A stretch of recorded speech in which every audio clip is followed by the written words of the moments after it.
Present మా మిర్చి తోట కాపు అయితే ఒకటే కాపు వచ్చింది. తర్వాత తోట పరిస్థితి ఇట్లా ఉన్నది, పెద్దగా ఏం లేదనమాట. చూసాను నష్టమే. అయినా కానీ చివరిదాకా గడ్డి మందు కొడుతున్నా. ఎందుకంటే ఈ సంవత్సరం ఈ గడ్డి అయినాక ఇందులో గింజలు తయారవుతాయి కదా, ఆ గింజలే మళ్ళీ గడ్డిలా మొలిచి చచ్చిపోతూ ఉంటాయి ఎండాకాలం ఎండకి. కానీ వచ్చే సంవత్సరం మరి ఇలా ఒక చెట్టు కాస్త ఆ గింజల వల్ల వచ్చే సంవత్సరానికి 10 చెట్లు అవుతాయి అనమాట. కాబట్టి చివరిదాకా గడ్డిని అయితే ఖచ్చితంగా కంట్రోల్ చేయాల్సి వస్తుంది. ఎక్కువ ఉంటే మాత్రం గడ్డి మందు కొట్టుకోవాలి, కానీ ఓవర్ కొట్టదు. గడ్డి మందు ఎప్పటికైనా ఇబ్బంది. తక్కువ ఉండమో చేతులతో బీక్కోవచ్చు.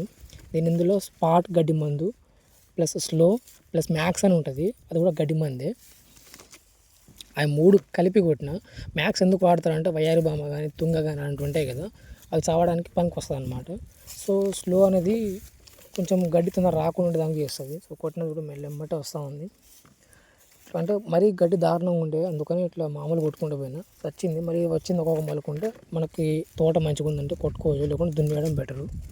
తోట అయిపోయిన దాకా కూడా ఖచ్చితంగా మనం గడ్డిని కంట్రోల్ చేసి వస్తుంది ప్రతి పంటకి. లేకపోతే ఎగ్జాంపుల్ ఇది గడ్డి అనుకోండి, ఇప్పుడు ఏమైనా గింజలు ఒక చెట్టుకున్న గింజ మొత్తం 100 చెట్లకు మారుతాయి అనమాట. దీంతో ఈ సంవత్సరం ఒకటే చెట్టు వచ్చింది, వచ్చే సంవత్సరానికి ఇలాంటి 10 చెట్లు వస్తాయి.